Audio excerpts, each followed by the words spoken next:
Good morning, everybody. Good morning, everyone. Good morning. Both in the room and on Zoom. Glad you're here today with us on this beautiful Wednesday morning, I guess we are. This is our June coffee connection on genealogy, and I'd like to introduce Kara Rosenberg to you. Kara is joining us from the San Mateo County Genealogical Society. Kara has a long history of living here in California always, right? We left for 6 years, Okay. but we're natives, my husband and Oh, that's I. We great. went to New York for 6 years. Who knows why? Did you want to know why it's so good here in California? No, the reason was because he was offered jobs in Texas and New York. And I said, I'm not going to Texas. There you go. So that's that. Switch over just a little bit so our people who are Oh, so watching from home can see. Can see. There we are. Oh, thank you. Yep. So I'm not going to spend a lot of time giving your background. You can do that. But we're Okay. glad you're all here. Those of you on Zoom, hopefully you can hear us well. And you can see the slides, and you'll see Kara on and off because she tells me that she wanders a I bit. wander. So if you can't see her, hopefully you can hear her just fine. And enjoy the presentation. Thank you so much, Kara. Thank you. Thanks, everyone. So I know Frank at least, and I know he's a member of the San Mateo County Genealogical Society. Is anybody else? But I know some of you are a little bit interested in genealogy, maybe more than a little bit. And so let me tell you a little bit about the San Mateo County Genealogical Society, and then I'm going to talk to you about myths in genealogy. It's just kind of a fun topic, and you don't have to be a genealogist to do that. So we were founded in 1982. I haven't been a member that long since, let's see, I retired in 2014. And that's when I decided to do genealogy. That's a big mistake. Why? It takes time.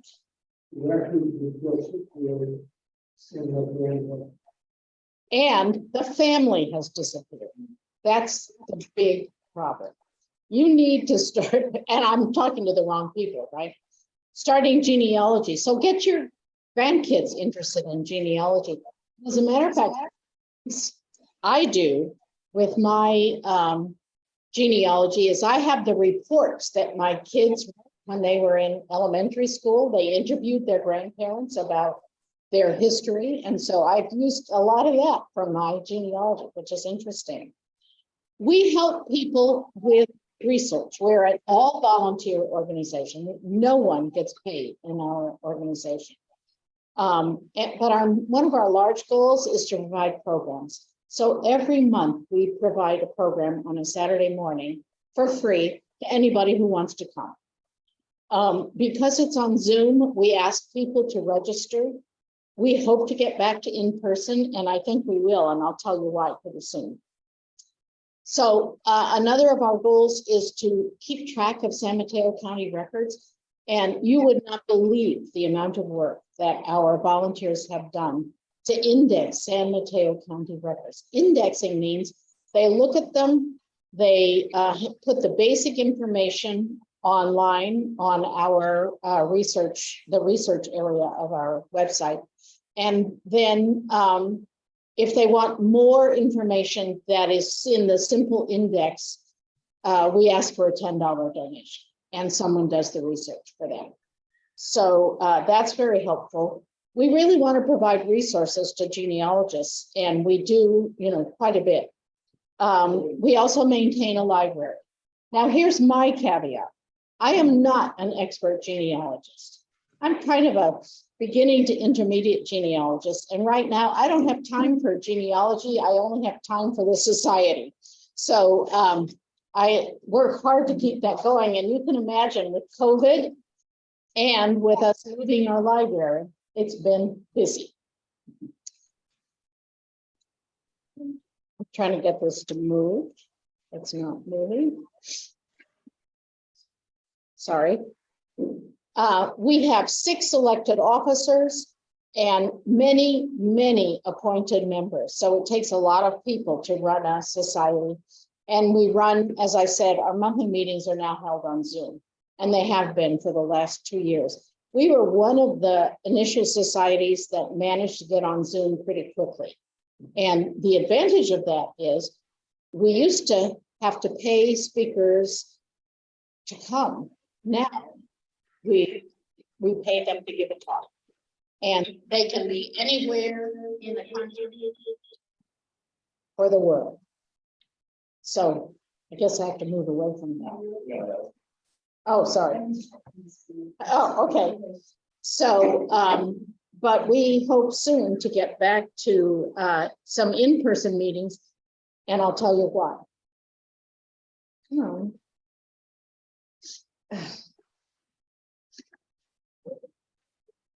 Oh, it did? Okay. Thank you. This is a picture of our homepage. It's at smcgs.org. This was our April picture, and you can see, maybe you can't. So at the top, it says calendar, home calendar programs, research, members, support us, and about. And so you can find out a lot of information about our society by clicking on those links. And except for members, everything is pretty much available to anybody. So that's nice. This is working now? Yes. Oh, cool. So this was an example of one of our programs. Ron Aaron spoke to us in April, and he lives a ways away, and so it was nice to have him speak on Zoom. And he talked about his family and how he went about doing research. It was really interesting. Our next one was Catherine Schober, who taught people how to look at German vital records. And she translated the important pieces of German into English so people can look through those. Member benefits of our society. You get access to other members and their interests. There's a list and people fill out the families they're researching and what areas they're interested in.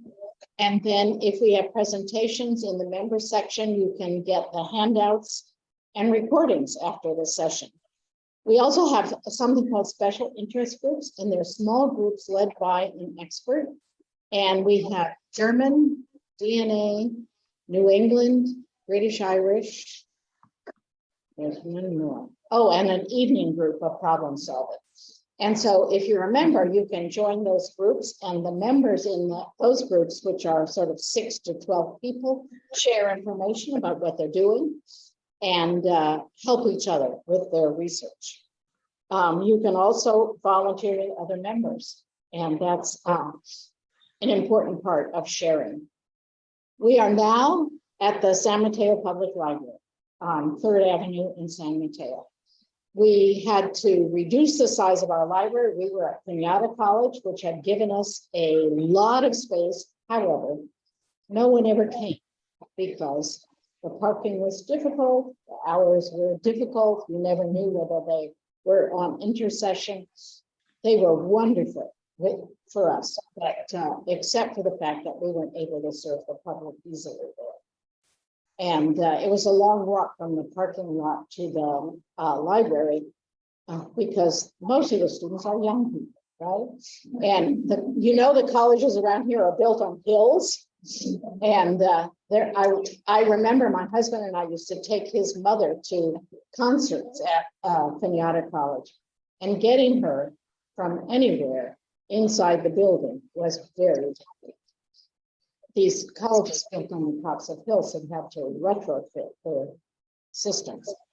So right now we have about 2,000 books in this library, and we're gearing up to offer genealogy assistance 2 afternoons a week, mostly a couple of weekdays and Saturdays. Here's a look at our library catalog. You can look anything up to see what we have. You can put in keywords, you can put in names. Can you see where it is? Do I have a pointer? Oh, I'm not sure either. Oops, that didn't work. Okay, I'm not going to chance it. And we also offer research assistance. So you can look up lots of things, mostly about San Mateo County. We tend not to go beyond San Mateo County. We just finished an interesting project. We just finished scanning some mortuary files that were given to us. Now, mortuaries are not keeping their paper files anymore. But Lang and Tinney gave us their files. We scanned them all, made an index, but then when we moved, we had to shred the files. So the fun part, however, was going through all the files and seeing what was in them. You wouldn't believe what's in a mortuary file. One thing that was in the file was a bullet. Another thing we found were a couple of necklaces, and we were able to track the families and return the necklaces to the families. And that felt really good. And there were a lot of bank books, because what happens is when the deceased pockets are emptied, I guess, and everything went into the files. And one thing I learned when my brother died recently was they ask if there's any metal in the body, and I guess they take it off. No, I didn't have a clue. So I have fake knees, so it'll be interesting. I won't be around to see what happens. This is an example of the kinds of things we have. There's a lot more. So we have San Mateo County Marriage Index. We have records from 1853 to 1948 on marriages. After that, they went online, and so it was much easier to get them. We have a San Mateo County Gazette Index. So these are things that you can do with our website. We also keep track of first families. Who were the original, not Native Americans, but others who settled San Mateo County? And we have a lot of information on that. You have any questions? Not yet, huh? So this is what we do. We'd love to see you if you're interested in genealogy at the San Mateo Public Library, which is, do you know that library? It's on 3rd Avenue in San Mateo. It's a great library. Where on the second floor? You get off the elevator, turn right, and head toward the back. Backing up that reference area. Yeah, it's a large reference area, so we're in the back of the reference area toward the windows. We don't take phone calls. We have something called info@smcgs.org, and that goes straight to me, and I refer it to the person who needs to answer. SMCGS, G as in genealogy. smcgs.org. I can get it for you again if you didn't get that at the end. And then that gets referred to the appropriate person. We're not there very often, and so the phone doesn't really work. We're all volunteers, so we don't have somebody who sits and answers the phone. And most of the information goes to me. Did you have a question? Yeah. Yes, the library has resources for many states in California. I'm sorry, in the United States, all of them and other countries. So there are books, and you can see that in our catalog. What we've indexed is San Mateo County records. What type of directory? There are directories, but there are also, we didn't keep a lot of the history books. We didn't have enough room for everything, but they're books directly related to genealogy of an area. And we used criteria such as, are they indexed? Can you find a person in them? So there are ways to look people up, and there are ways to look areas up. So all the states and many countries. And our goal now is to expand that, because we realize that there's a diversity of ethnicities in San Mateo County, and we'd like to serve more of those. Yes. So you slow your research down, because a lot of organizations now are put in with original handwritten records and things from the visit. Right. And you can't get access because this section is being digitized.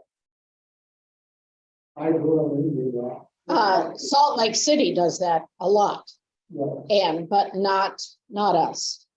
We're not digitizing our books. We've only digitized, vital records, newspaper, obituaries a lot. So no, but you do run into that at Salt Lake City. I did. I spent a week researching in Salt Lake City. It was like being in heaven for a genealogist. It's incredible to go to the main Mormon library in Salt Lake City and do research. It's fun, but it's exhausting. Genealogy research takes a lot of time. Yes, Frank.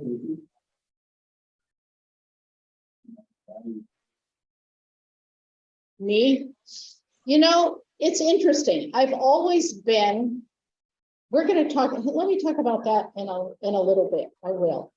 We're coming to that because I'm going to start with what is genealogy and why do people do genealogy, and then we'll go into the myths. So genealogy, as you know, is the study of ancestral lines. Is it different from history? A bit. There's a troubled relationship between historians and genealogists. Historians think genealogists are concerned with minutiae, and we are. We want the bits and we want the sources for those bits. But genealogists think historians are out of touch academicians. And so those are general. But what do we learn from genealogy? Well, I learned a lot of things, not just genealogy, but you see this reference to bloody Kansas. I had never heard of that. And this was just like a couple of years ago. Have you heard of bloody Kansas? So I was stunned. My relatives came from Kansas, I found out. And it turns out that before Kansas became a state, the Missourians wanted to be a slave state, and they wanted Kansas to be a slave state. And so they would go in and raid the farms on the borders. And they would first look at the cattle and get rid of them. If that didn't work, they'd start burning things. And if that didn't work, they'd start killing people. And they set up you have to read this stuff yourself. You can't take my word for everything because I'm not a historian. But they set up a sham government to vote to make Kansas a slave state. In the end, that didn't work, and Kansas did not become a slave state. But it earned bloody Kansas, and I started reading Ron Zinn's U.S. History of the American People. Is that the name of it?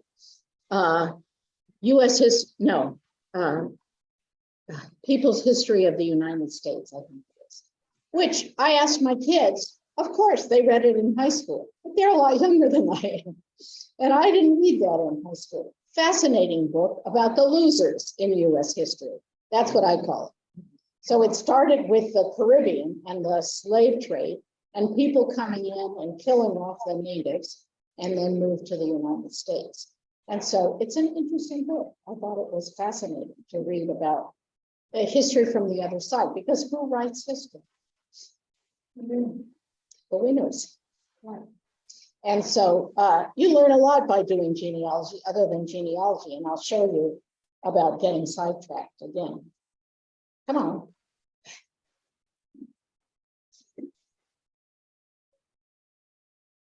So there's been major progress in genealogy that has benefited many of us. In the 1890s, there were historical societies and family reunions that started. And my assumption is that there was better communication and better transportation. When people first started moving west, they knew that they would never see their family again. But then things got better and they started being able to communicate. Also, eugenic policy gets in here some places.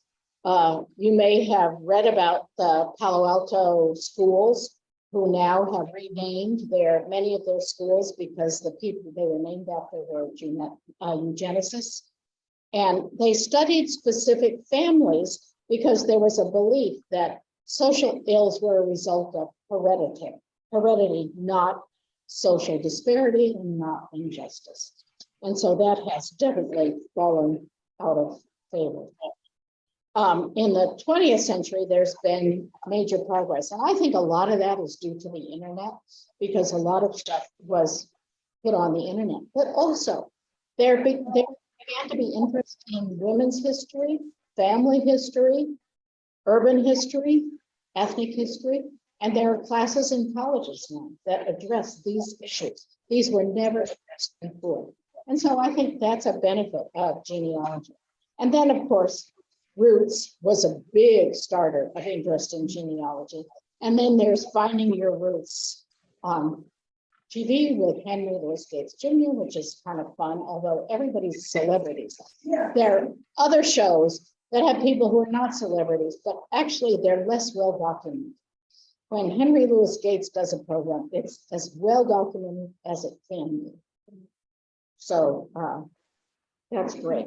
So why? Why do genealogical research? Curiosity about your family could be one. You can learn about your family's past. When I started looking, I was trying to get back as far as I could out of the United States, and I found these Jepsons, and it turns out one of my ancestors from England, he'd come over to the United States. His wife had died. He left his daughter with his mother, infant daughter, came over here, started a new family, and ran a farm. And I'm thinking, how could he let his poor daughter be here? But it was a different time, mid 1800s. And so I don't know. And I haven't actually been able to document who he is exactly, because there are tons of Jepsons in Lancashire, England. And people say they know that he was, they know who he is, but I don't know, because I don't have a record that tells me clearly who he is. There's a way to solve that problem, and I'll tell you about that in a minute. Some people want medical knowledge. My niece does genealogy research because she has issues and she wants to know what they are. And then there's problem solving research. I love those. I am the crazy person who got a doctorate in the 60s because I love doing research. And it's in education, which was my field. And I really enjoyed doing it. I learned a lot about motivation. I learned a lot about leadership in education. And I think that's why I'm here as president of the Genealogical Society, and I hope I'm doing okay. There are also social benefits, and this is one of the main things people like about genealogy, is that they form bonds with other people and they get to talk. I was in a class where we met regularly for, I don't know, I was in it for 4 years. And I think I had always had an interest in genealogy because my great-grandfather came over from France, so not that long ago. My grandfather came over from Switzerland, and I developed this interest in languages. And so I majored in German. My Swiss family spoke German. So I majored in German in college. I didn't do Spanish because I was the kind of person who didn't like going to classes where people were not trained. That always bothered me. And so, not that I was an academic, but I think I was shy and I didn't care for that. But in the end, I started German, and then I took Russian after Latin because I could take Russian for a year, and the teacher was a killer. He had, he was really funny. One day, he stood up on the table and asked us if we knew the word for ceiling. And none of us knew the word for ceiling in Russian. And he said, so what if you went to a potluck and you brought this wonderful dish and everybody else bought chips and soda, you would hit the ceiling. Potolok was the word was. So I just was curious. And the funny thing is my mother had saved photos and saved things, and she would send me things. So I clearly have had this interest for a long time, but I never had time until I retired to do it. And as I mentioned before, it's almost too late. So the fun part, myth, reality, and missteps in genealogy. I think these are kind of fun. Here's the first big myth. Myth number one. Surnames were changed at Ellis Island. This is 100% untrue. Surnames were not changed at Ellis Island. With the documents, their names were entered with those same documents. So here's a couple. Probably Rachel is her name, and Shulam Evsner from Warsaw, Poland. They, this is 1950, a photograph at Ellis Island. So who do you see? You know which one, Rachel and Shulam, right? That's pretty simple. I don't know if I'm in the way with you guys. But who's the guy sitting at the desk? He's the immigration officer who's looking at the documents. And who's the guy behind? Translator. Everybody apparently had a translator. And so they didn't speak English, they spoke Hebrew. And he was here going to a Hebrew school. That's what he wanted to do for a year.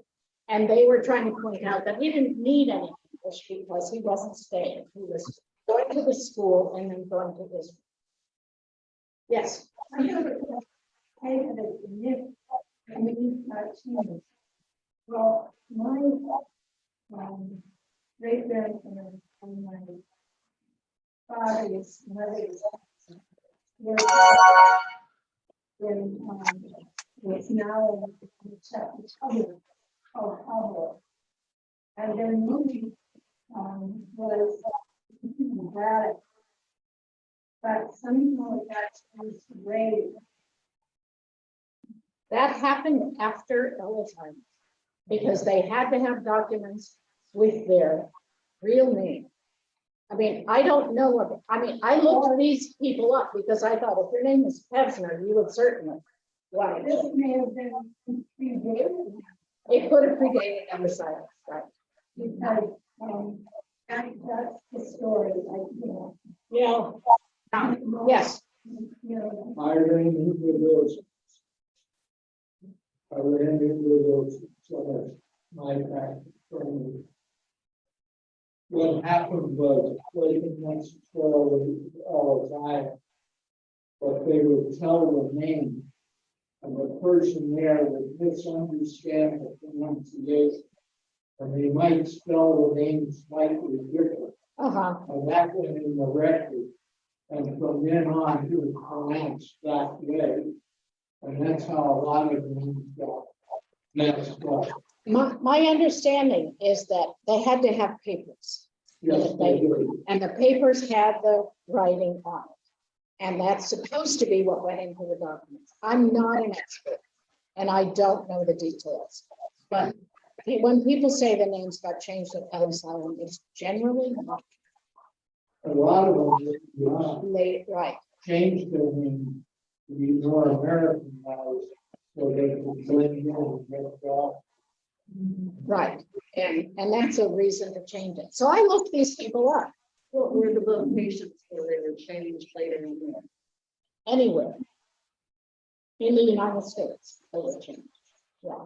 And a lot of people did. But there are times when it seems like they were changed that they were not. I'll tell you about that. I got distracted by these people. I looked at this anguished photo of these two young people. How old do you think they are?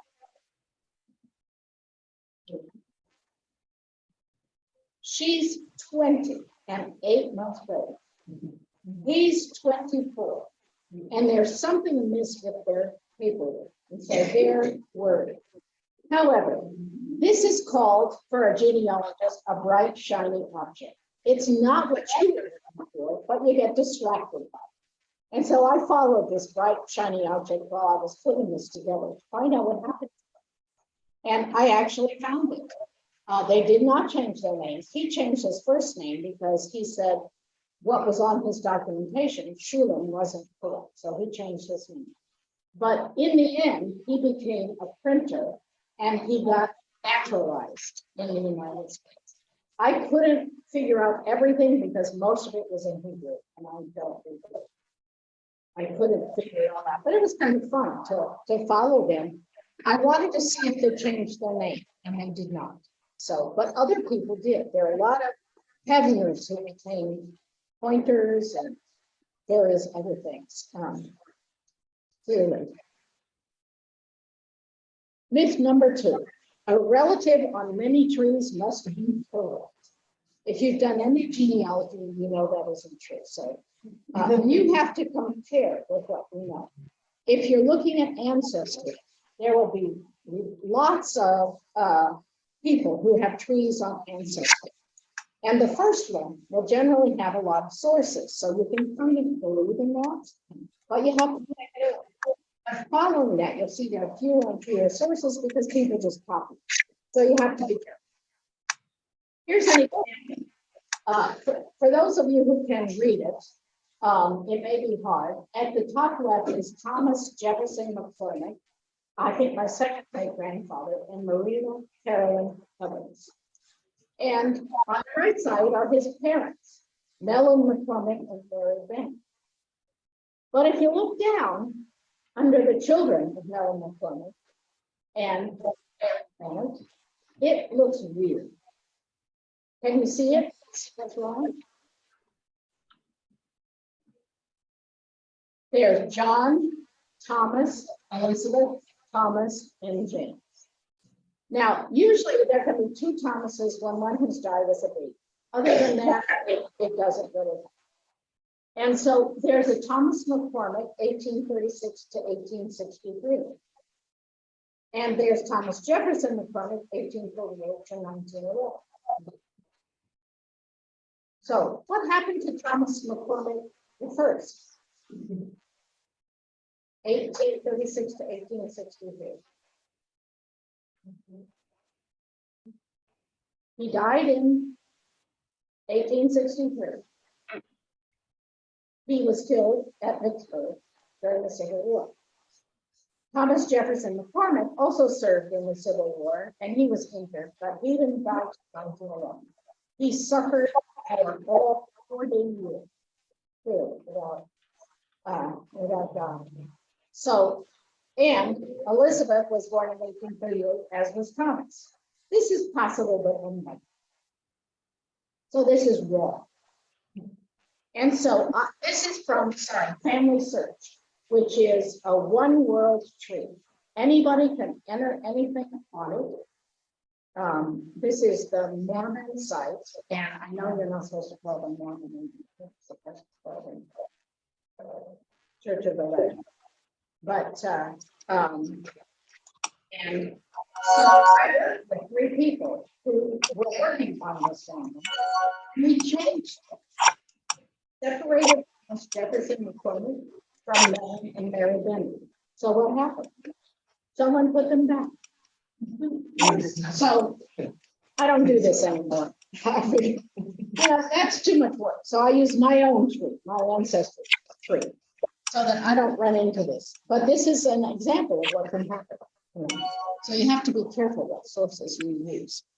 I used the family Bible to determine that Thomas Jefferson McCormick, his date was correct and what happened to the other, and so it all worked out. You can develop a family tree using desktop software, and some people prefer to do that. Reunion is one that a lot of people in my society use because it's on your computer. No one else can change it unless you let them. And to have it on their own computer, not on the website. There are a bunch more also. Here's a good show.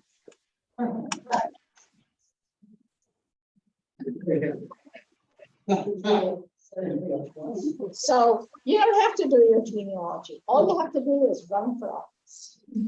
And someone will do it for you. Now, it may or may not be correct. You have to make sure that things are sourced. Myth 3, everything's online these days, not true. And this is one of the things that I was going to mention to you. There are family Bibles that have information. I trust those more than a lot of other information, but you have to be careful because it depends who wrote it when. Was it written later? Was it written at the time? In my family's Bible, my mother put my wedding date wrong, off by a year. And I thought, oh, Mom. But the best way to find, to really dig, is to go to the places where your relatives live. The people who work in the libraries there and who live there, they know a lot.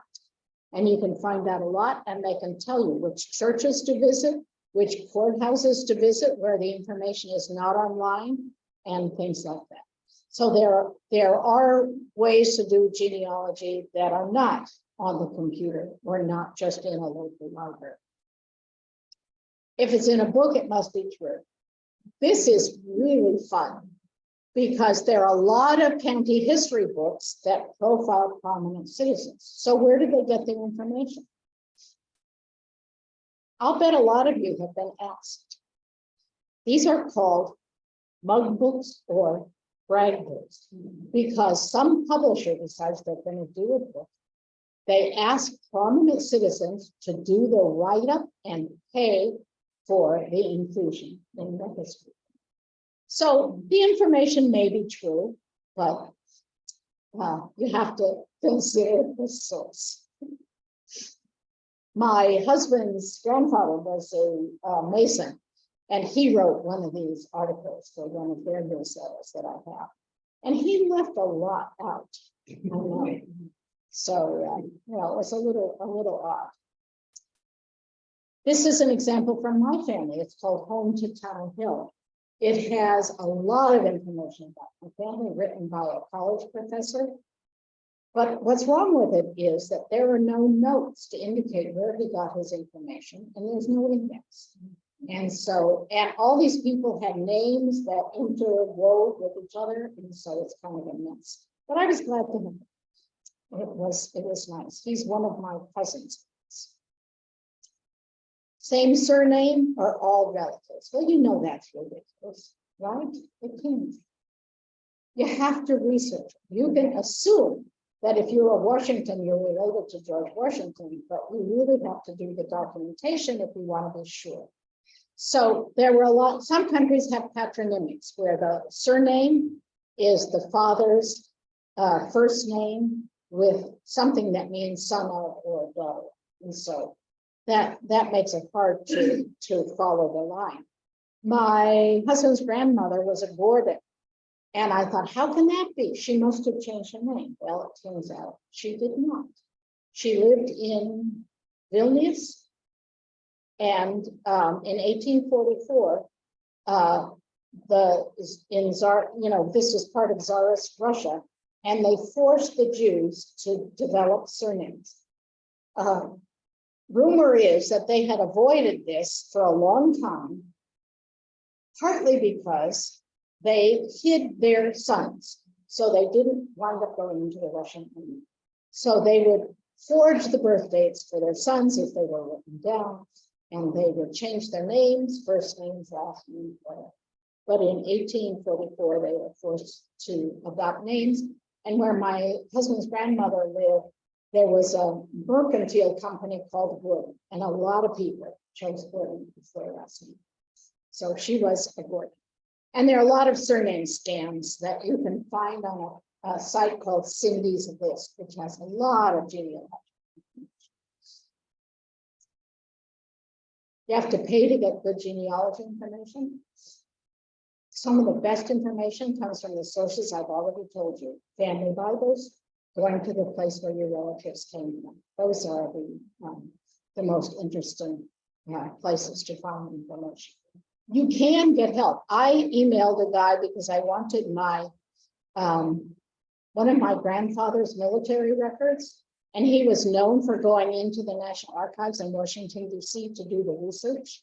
And I was willing to pay him to do this research, and he wrote back to me and said, "This is all online now. You don't have to pay for it." So that was really nice. But there is some research that you do have to pay for, especially if it's in other countries. It's hard to do that yourself. I haven't pursued much of my husband's family because he doesn't care, and it's too hard because they're Jews from Eastern Europe, and it's very difficult, and we would have to pay somebody to do it. But if he doesn't care, I'm not sure what the point is. How about family stories? If you ever watch Finding Your Roots with Henry Louis Gates Jr., you will know that some of these family stories are okay, and some of them are totally apocryphal. There is no such thing as a Cherokee princess. They didn't have anything similar to a princess in their culture. There's another one that says, "My great uncle simply disappeared." Well, family doesn't just disappear, even in the old days. What happened is they left their families, moved to the other side of town, started a new family, and you'll find them on the census.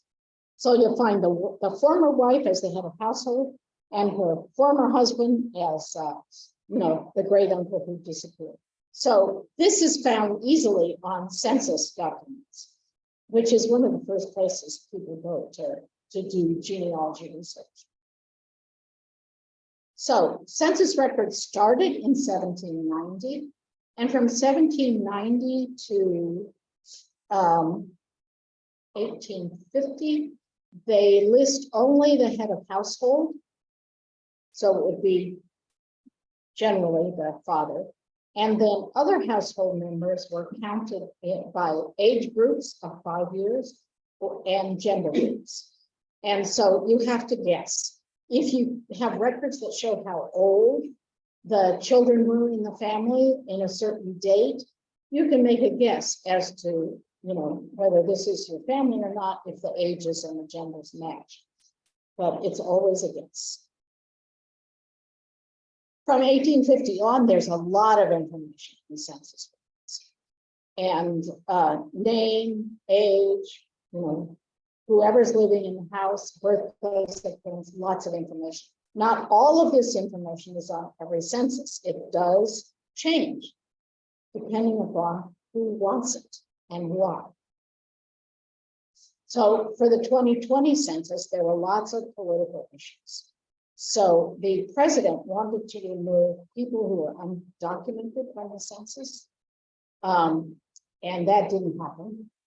And then they ended the count early for the census. So it was fraught with political issues. And I imagine they always, it depends what kind of, I'm sorry, I walked out of it. No. As far as I know, nothing that's happened has been the first time in US history. Let's see. Okay, thank you. That helps. I'm sure that helps the people in Zoom too.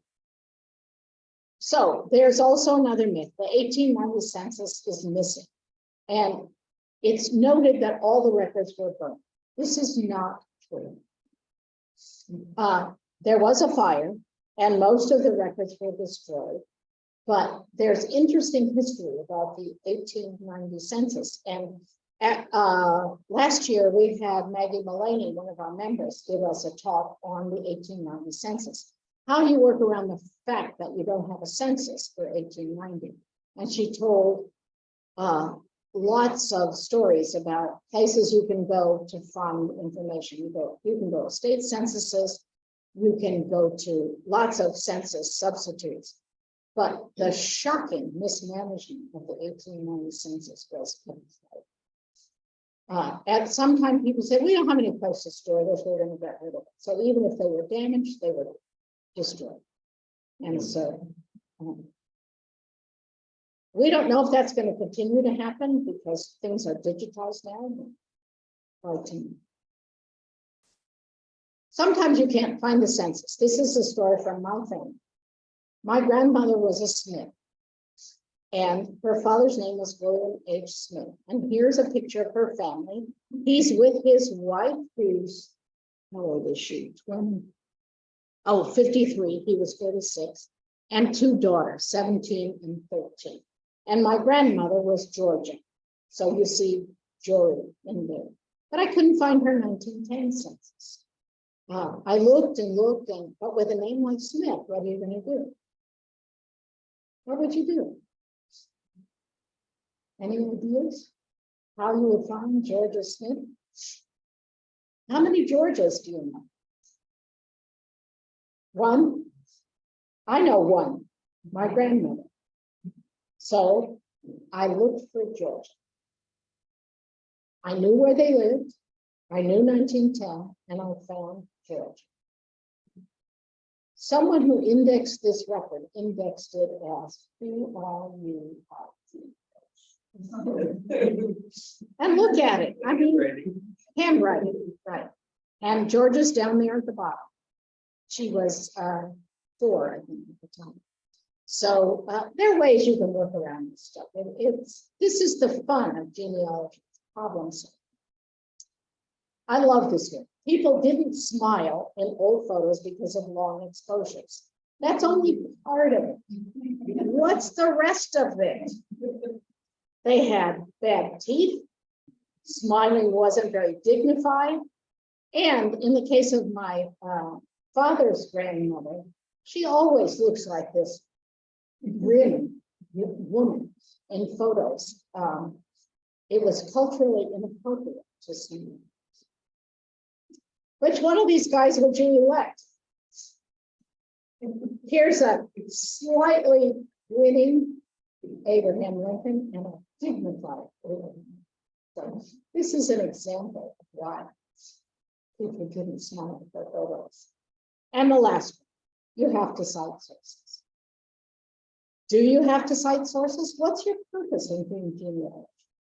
You could just put together a nice chart and hang it on your wall. Is anybody who comes in and looks at it going to say, what are your sources? No, they're not. As a matter of fact, my daughter-in-law's mother has one of those, and I have not asked her what her sources are. So it depends what you want to do. If you're just having fun and you just want to make guesses, you can do that. It's up to you why you're doing genealogy, I think. Some people want to avoid scandals, and so they leave those parts out. They just don't mess with it. So it just depends what you want and how you do it.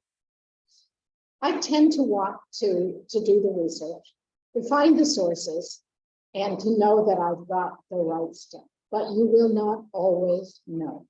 There's something called inferential genealogy, where you gather 4 or 5 different pieces of information and draw conclusions based on those. Okay, these 5 show this, and so you're always going to have an inference. This is one of my favorites. Does knowing about your ancestry make you a different person? What does it do for you?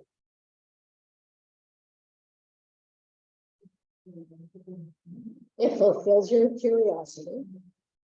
Are the traits of your ancestors inherited? What do you think?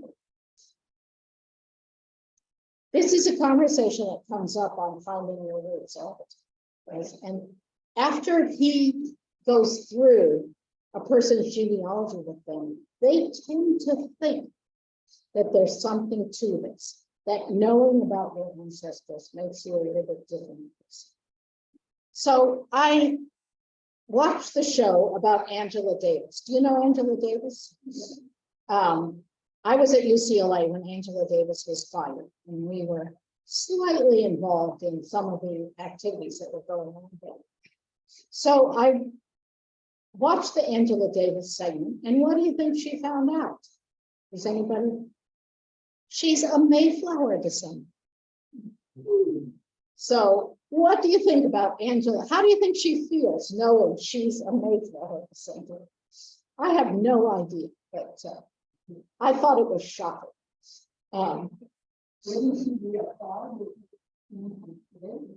It came through slavery, right? She had her relatives were slaves, but they were also white folks. Yeah. And so I don't know if she was appalled. She didn't act appalled. She acted surprised. I don't know whether he tells people these things before they go on air. It's interesting. So folks,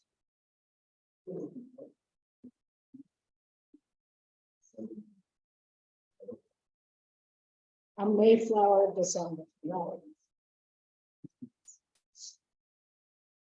When we do research, we pick up a book that's history, before you even read it, to see what it's got.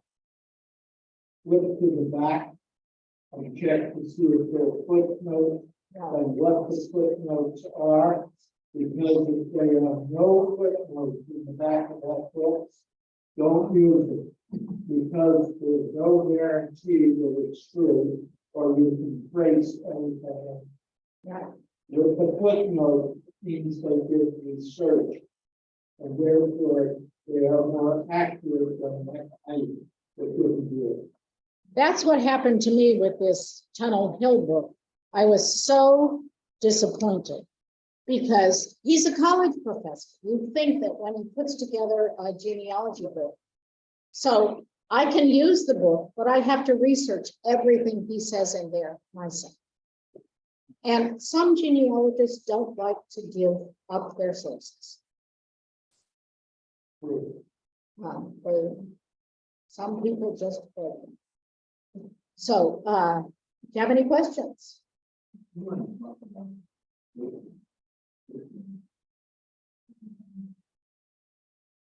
Well, so I use two things. I use Ancestry. I pay for Ancestry, and they have really good search engines. The reason I use Ancestry is because there are more people on Ancestry than any other genealogical program. And so you're likely to get more information, but you still have to verify it if you want it to be true. You can't just depend on other people. You don't know how they do their research. And there's the other one I use though is Family Search, and I use them for research, but given the example I gave you of the family tree and the mistakes on it, I don't depend on their tree, but they have really good research. There's another one. Did I put it in my references? And I actually put, come on, move. I actually put references here because, so that you would see, because this is not all my information. I got it from other sources. No, I didn't put it on. There's a new one that's really interesting.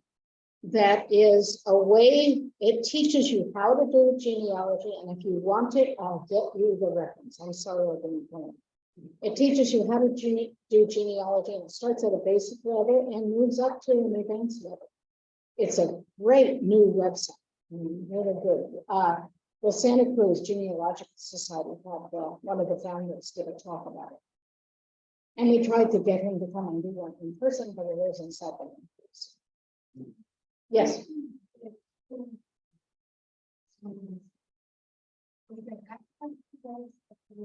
Yes, especially Ancestry has access, and the family search libraries tend to have access to Ancestry also. Now, it's not full access. It's only going to be partial. So most of it is going to be the United States. I think they don't do world Ancestry in particular. And there's MyHeritage. There's it has a pretty good search engine. Ancestry has one. Their Family Search has a pretty good search engine, something called the Family Search Wiki. And you can get lots of information from the Family Search databases. Yes.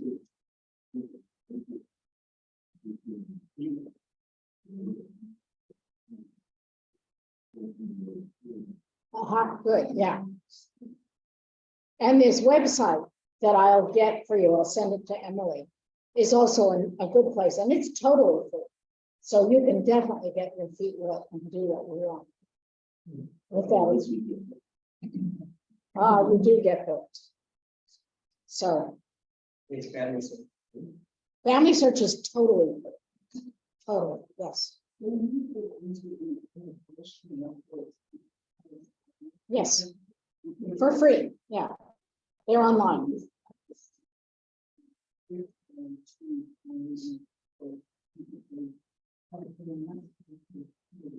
Right. When did they come? Oh, seems like they should have been there. Yeah. It's easier to do that search online than at Ellis Island. I tried that too when I was there. So, yeah, but they should be there. I don't know where, oh, they could have come through San Francisco. Angel, no. Some came through the island. Yeah. So it depends when, but she's talking 1920. That's earlier, you wouldn't know. I can't find my great-grandfather John Jepson. I don't know how he got here. So. Yes. I have a question. Sorry. When a person is with a skilled trade, like my great-great-grandfather, he is a teacher. Now, most of those trades, they apprentice, don't they? Yeah. Do you have to know that Ireland have a record of apprenticeship? We don't have. Yeah. But we have a person on our staff, our volunteer staff, who's very gifted at that. And if you send a message to research@sacts.org, she will know the answer. Okay. But she's out of town now for the rest of the month. So do it in a That's bit. right. You need a vacation.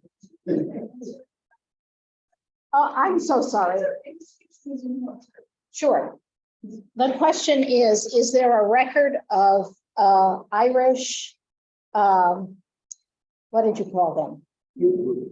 Who, is there a record for skills apprenticeships for people who came from Ireland? I apologize to the Zoom people. I'm not used to doing both of these things at once. I'll have to get better at it. Do you have any questions on Zoom?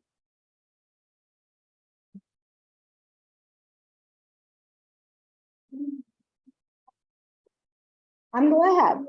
Anything else? Okay. It wasn't on when it's the group. Oh, that's weird. It's showing me there. Okay. Okay. Well, Kara, thank you so much You're for welcome. coming to help us today to understand where to get started and all the encouraging stories you told us. It's been really great. A little gift for you from Thank you. Oh, San Mateo beautiful. County for your time. Beautiful. Thank you so much. Yeah, you're welcome. And just as a way of introduction, should have introduced myself first. I'm Emily Fox, and I just recently joined Villages, working with Sue as the social events manager. So coming alongside our volunteers to put on events like this and to just support and provide help and structure for our program. So very happy that you all came today. Thank you for all of you on Zoom for joining us, and we'll see you again soon. Thank you so much. Thank you, Kara. Thank you. You guys are a great audience. You're fun to talk to. You seem to like my stories. Have a great day, everybody. I need more jokes.